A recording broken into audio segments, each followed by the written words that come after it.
Ghost in the Shell 1995 is a landmark Japanese animated film directed by Mamoru Oshii, based on the manga by Masamune Shirow.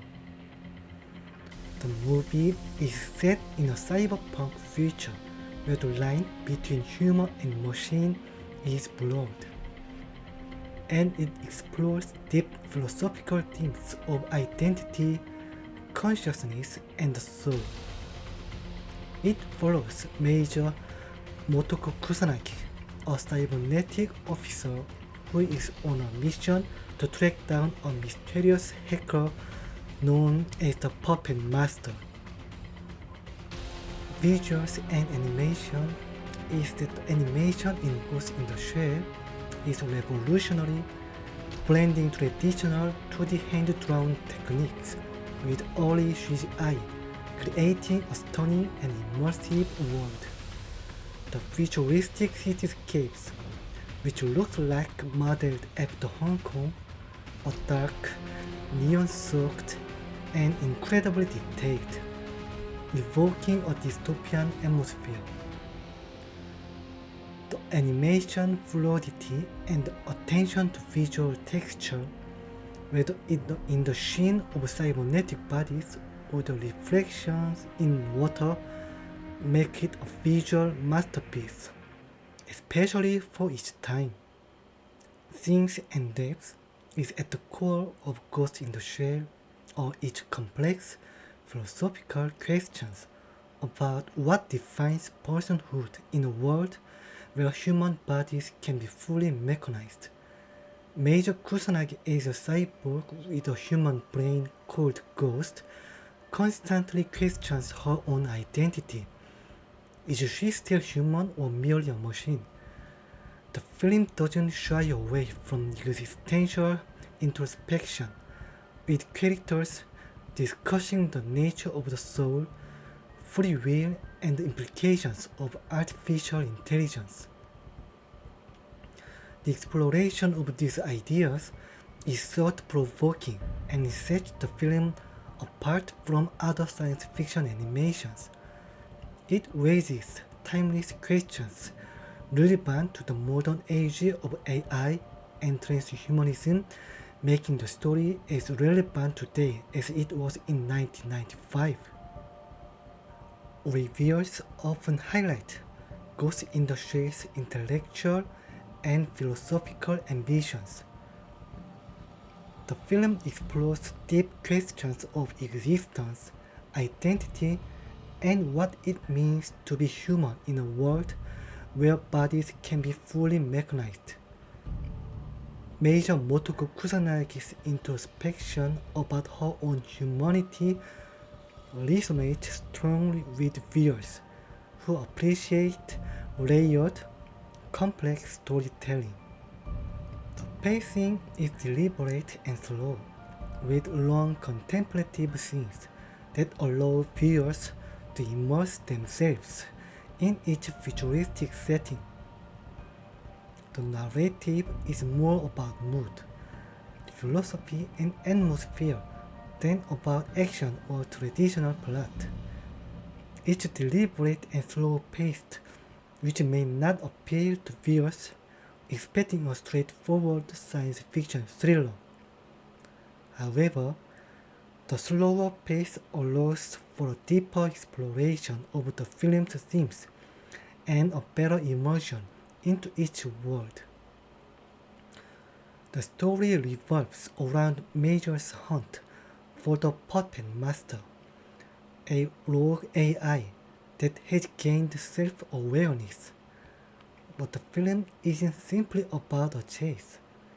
It's about the character's evolving understanding of identity and autonomy. By the end, the film suggests a fusion between human and AI as a new form of life, a concept both chilling and intriguing. Though not action-heavy, Ghost in the Shell has a few standout sequences, including the Major's famous cloaked fight scene in shallow water. which has become iconic in both anime and broader science fiction culture.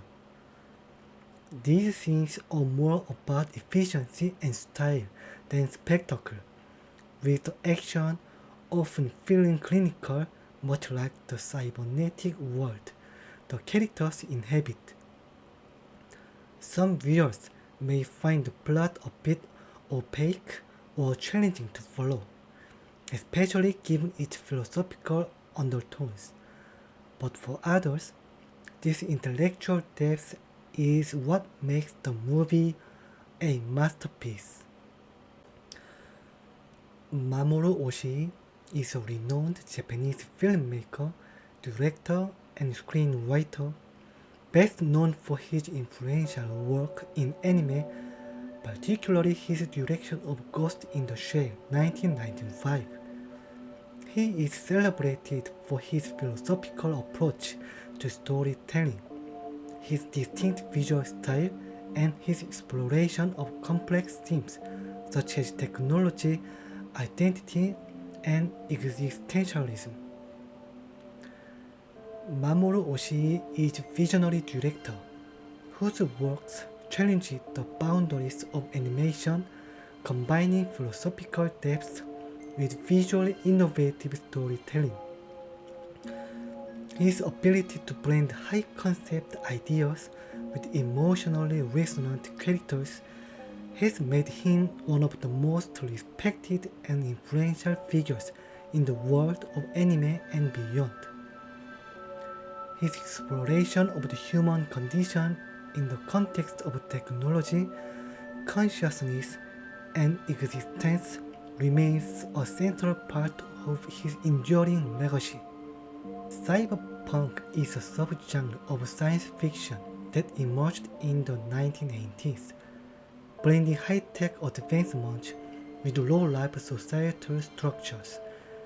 It presents a dystopian near-future world where advanced technology such as cybernetics, artificial intelligence, and virtual reality coexist with societal decay, oppressive corporate powers, and marginalized populations.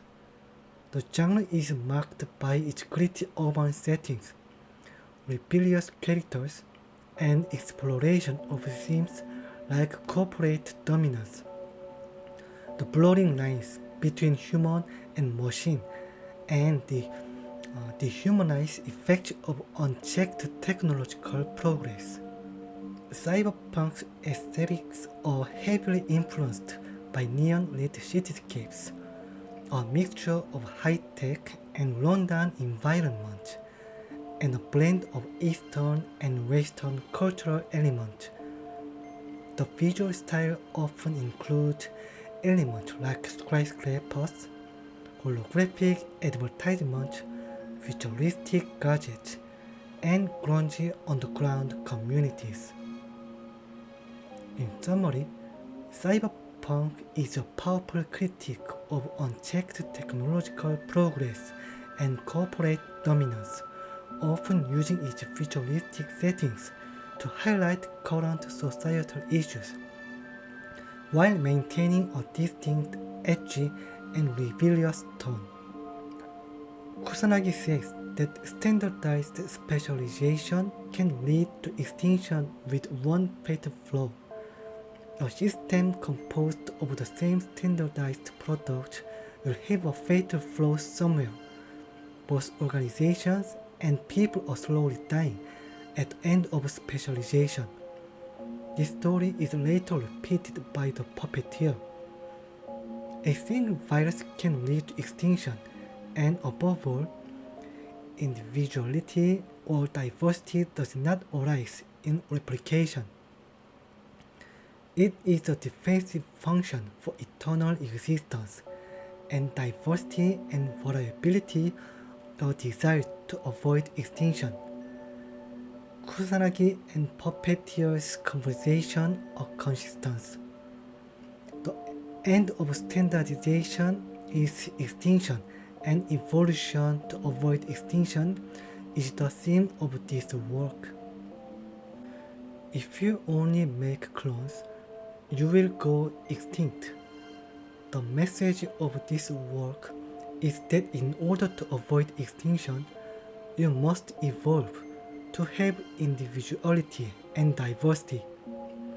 I think social issues related to this include meltdown, which is a security vulnerability that affects modern microprocessors, a common virus, a fraudulent update from printer companies, a malware that was compiled and planted when I worked as a kit technician, and conflict between software within the company. Based on my experience, I think that installing correctly updated software is very important. I hope your ghost does not get hacked and stay healthy. In films of the cyberpunk genre, neon signs that are stuck together in a particular gloomy urban atmosphere, and superficial mannequins that are difficult to distinguish from human figures capture our attention. This mise-en-scène reminds me of the collapsed economic bubble due to lack of essential substance. Automation and employment displacement is another issue.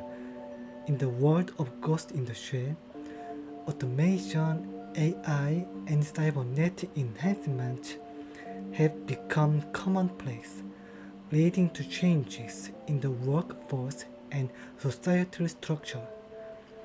Although the film doesn't explicitly mention unemployment or the economic effects of automation, the pervasive use of technology suggests a world where traditional forms of labor may have been displaced by advanced AI and cybernetic workers.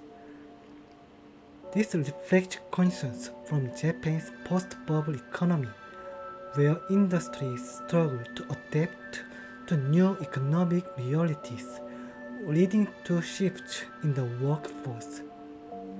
Singularity portrayed in this movie is questioning the nature of identity and self. As characters like Motoko move closer to singularity, they begin to question the nature of their identity. Motoko's struggle revolves around the philosophical implications of having her consciousness housed in a cybernetic body and connected to vast digital networks. Her journey towards singularity is marked by her desire to transcend her individual self and merge with something greater. This represents the idea that the singularity could lead to the dissolution of individual consciousness as mind merge into the collective intelligence. Second is post-human evolution and collective consciousness. Singularity in Ghost in the Shell also touches on the idea of post-human evolution, where humans evolve beyond their biological origins through technology. In the film's climax, Motoko merges with the puppet master, creating a new form of life that transcends both human and machine. This merger reflects the idea that the singularity could lead to a new kind of existence, where human and machine minds fuse into a collective consciousness that surpasses individual identities and physical limitations. Additionally, there is ethical and existential implications. The singularity is portrayed not only as a technological possibility but as a profound existential and ethical dilemma. The characters wrestle with questions about what it means to be human in a world where mind can be copied, enhanced, or uploaded to the digital realm. The singularity threatens to upend traditional notions of life, death, identity, and free will, raising concerns about whether humans will retain autonomy or become subsumed into a vast impersonal network of artificial intelligence. In Ghost in the Shell, encephalization related to the broader themes of technological evolution, human consciousness, and the fusion between human and machine. While the term encephalization typically refers to the evolutionary increase in brain size relative to body size, in the context of Ghost in the Shell, it symbolizes the expansion of intelligence and cognitive capabilities through cybernetic augmentation and artificial intelligence. Here is key aspects of encephalization in Ghost in the Shell.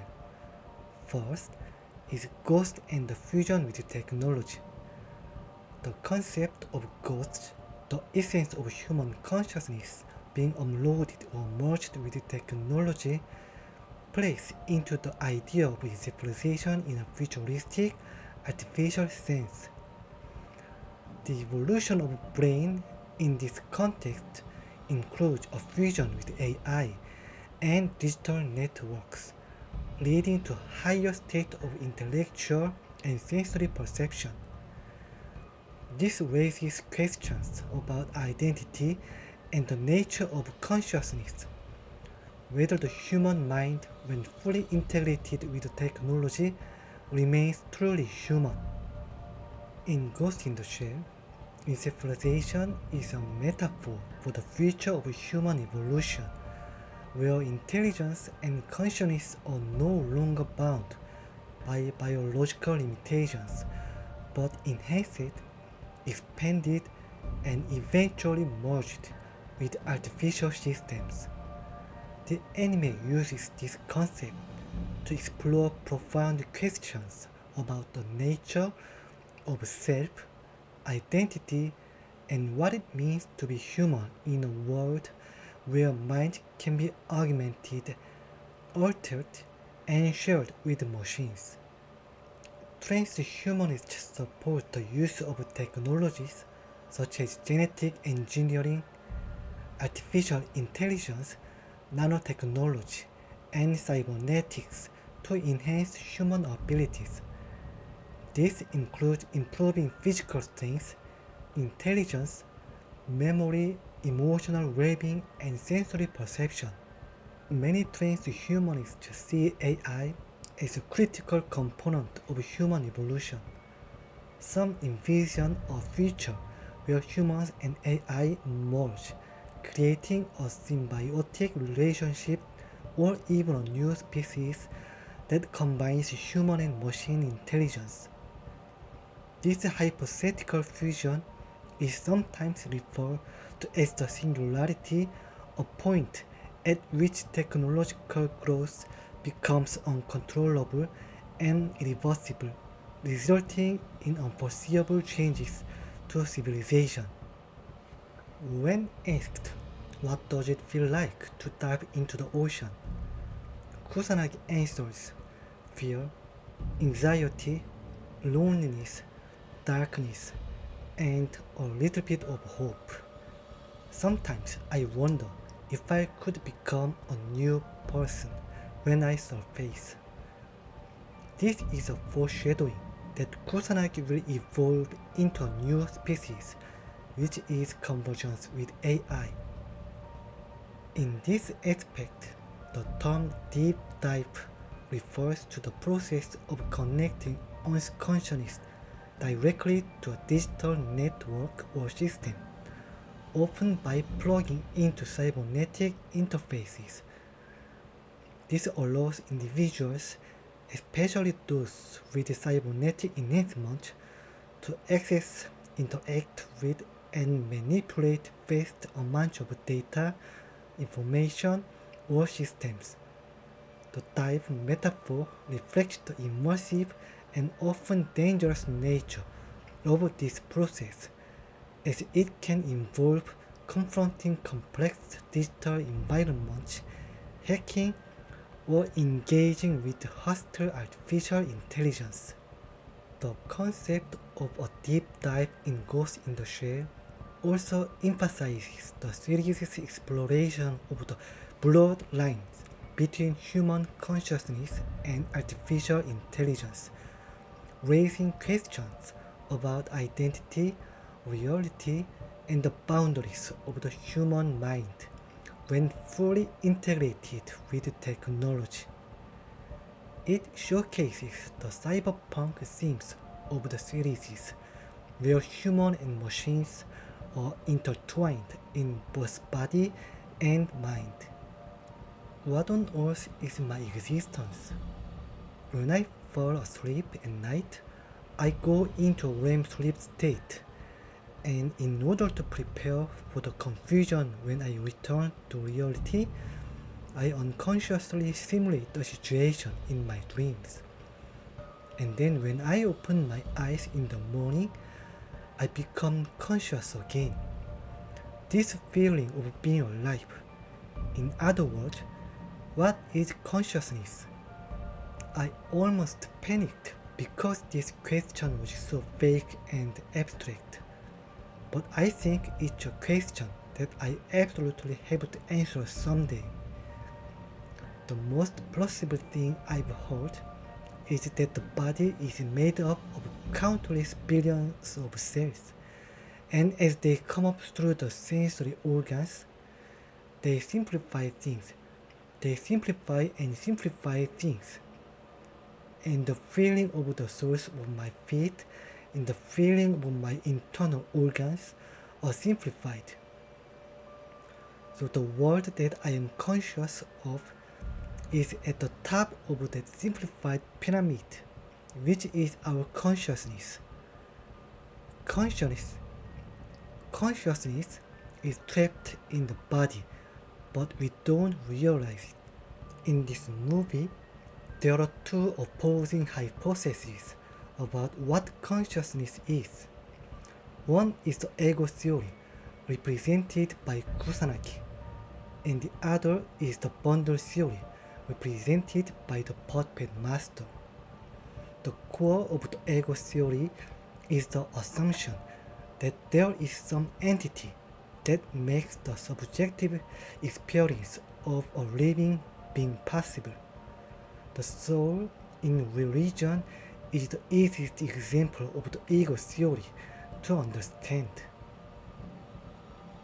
In the future society in this movie, even the technology to detect and hack ghosts has already been developed.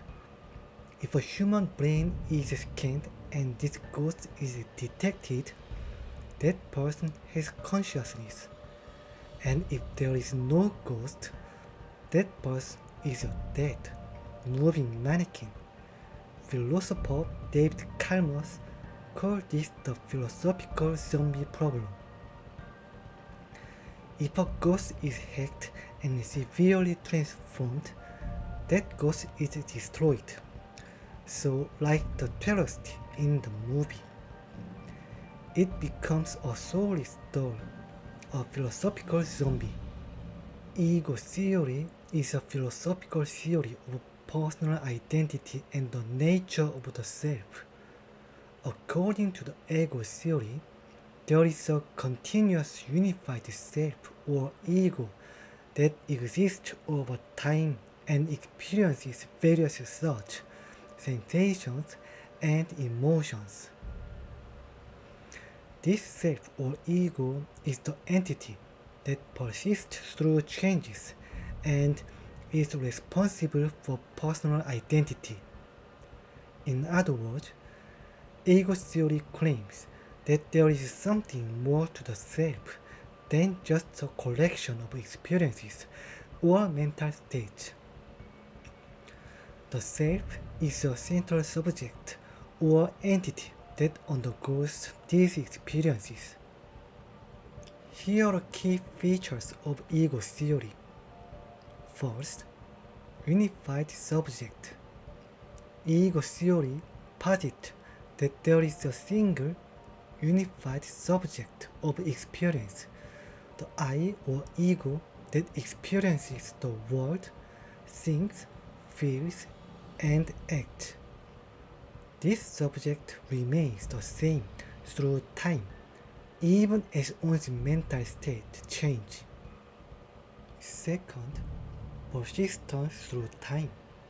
The ego is considered to be something that endures over time, providing continuity to a person's existence. It is the reason why we feel that we are the same person today as we were years ago, despite changes in our physical bodies or mental state. Third, personal identity. Ego theory provides a clear answer to the question of personal identity.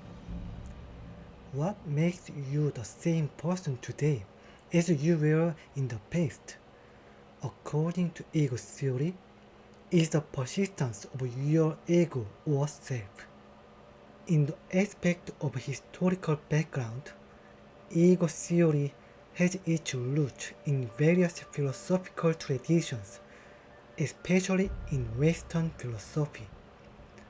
René Descartes is one of the most well-known proponents of a version of ego theory. His famous statement, "I think, therefore I am," reflects a belief in a thinking subject or ego that exists independently of the experiences and thoughts it has. This Cartesian view sees the ego as the foundation of personal identity. There are challenges to ego theory. First of all, illusory nature of the self. Critics, especially those influenced by Buddhist philosophy or David Hume, argue that the idea of the persistent, unchanging self is an illusion.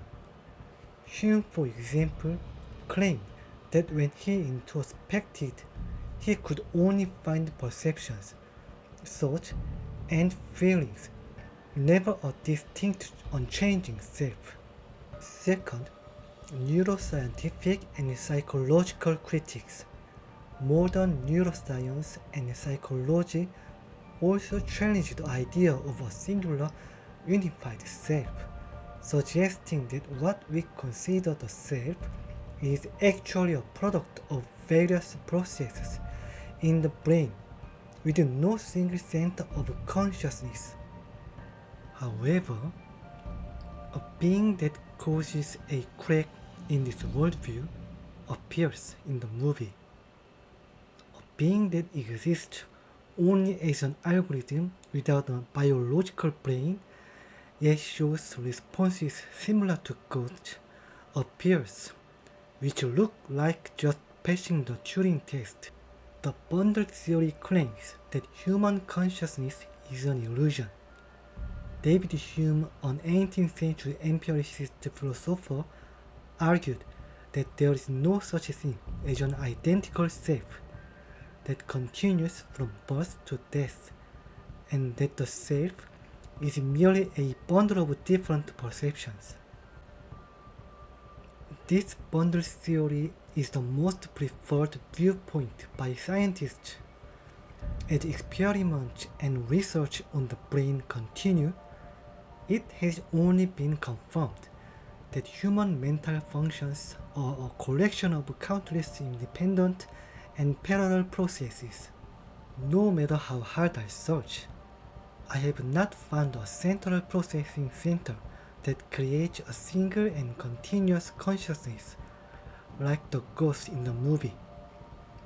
The movie called Memento, directed by Christopher Nolan, is a good example of the bundle theory, I think.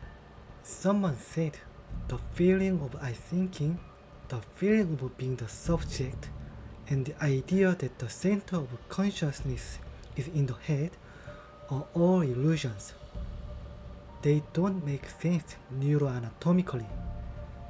There is no place in the brain where the ego hides. The bundle theory is that consciousness is created from a collection of independent processes. Bundle theory is a metaphysical concept that concerns the nature of objects. It suggests that objects are nothing more than a collection or bundle of their properties. According to this theory, there is no underlying substance that holds these properties together. An object is merely the totality of its properties, and there is nothing over and above the properties themselves. For example, consider an apple. Bundle theory would argue that the apple consists only of its properties, such as redness, roundness, sweetness, and etc. There is no additional substance or core that exists independently of these properties. According to bundle theory, human consciousness can be reduced or expanded and can be separated or merged. Therefore, consciousness can be expanded by connecting to a network, or it is possible to completely discard the biological brain and unload consciousness to a computer. In the metaphor of the ship of Theseus in philosophy, the brain can be 100% replaced by a computer, just as the parts of the ship are replaced one by one until the whole thing is replaced. Here is an excerpt from Edward Ashton's science fiction novel called Mickey 7. A ship is sailing to a very distant destination. During the voyage, it repairs a broken part, and when it arrives at its destination, all parts of the ship have been replaced with new ones. Can you say that this ship is the same as when it set sail? If we can say that it is the same ship, think about it this way. If all the parts used in the broken part were used to make a new ship, is this ship a new ship, or is it the ship that went on the voyage mentioned earlier? All the cells in our body are regenerated every day. The cells that are injured and old die, and new cells take their place in our body. The cells that existed in our body 10 years ago are no longer with us and have all been replaced with new cells. Are you the same person you were 10 years ago? It is the metaphysical problem of the change of things and the continuation of their identity. The feeling that yesterday's me and today's me, 10 years ago's me and 10 years later's me are all connected as a single and continuous thing is all an illusion created by the brain. In the end, consciousness is all just an illusion created by memory. So in the movie, the issue of memory becomes the most important factor in determining human identity. However, when it was remade into a movie in 2017, the following line was added: "Memories do not define us, but actions define us." Ghost in the Shell expressed two opposing hypotheses about the nature of consciousness. I don't think there is anything 100% on either side of this issue, like subjective and objective. They are relative concepts, and I think that if one doesn't exist, the other concept can exist independently. In the movie, when computers manipulate memories, humans should have seriously considered the implications. but I think we should carefully consider the risks that are emerging with the emergence of generative AI, such as ChatGPT, and time will tell the answer someday. And whichever side we fall on, we are important, because the existence of intelligent life forms like humans is the only means by which the universe can give meaning to its own existence and become aware of itself. Just as a play without actors and an audience is meaningless, if there is not even a single intelligent life form that can see and understand the universe will also lose its meaning. We are both actors and spectators on the big stage of the universe. Ghost in the Shell had a huge influence on Hollywood. The green letters in the opening sequence are called digital rain, and this digital rain in the movie titled The Matrix, directed by the Wachowski sisters and starring Keanu Reeves, is taken from Ghost in the Shell. It had a big influence on the world of The Matrix, and there are also homages to the connection at the back of the neck and the tank scene. Rick Besson is also a fan of director Mamoru Oshii. So, Mila Jokovich's falling scene in The Fifth Element is an homage to Kusanagi's falling scene. It was also remade into a film in 2017 starring Scarlett Johansson. The film tells a very different story about a group of runaway teenagers who become cyborgs. Influence and legacy is that The Ghost in the Shell has been profoundly influential in the realm of science fiction and animation. Its exploration of AI, cybernetics, and identity has inspired many other works, including Hollywood films like The Matrix. Its impact on cyberpunk aesthetics and themes of human and machine interaction continues to resonate in both anime and Western media. For those who enjoy philosophical narratives, the film's existential questions about the fusion of man and machine are thought-provoking and still relevant today. It asks viewers to consider the nature of the soul, memory, and identity in an age of increasing technological integration. However, some audiences may find the philosophical dialogue heavy-handed or difficult to follow, particularly if they are expecting a more action-driven narrative. For fans of cyberpunk, intellectual science fiction, and beautifully crafted animation, Ghost in the Shell is a must-watch. Its blend of stunning visuals, complex storytelling, and deep philosophical themes make it more than just an action-packed anime. It's a meditation on what it means to be human in a world increasingly dominated by technology. While its slow pacing and existential tone may not appeal to everyone, those who enjoy films that challenge them to think will find Ghost in the Shell a truly rewarding experience.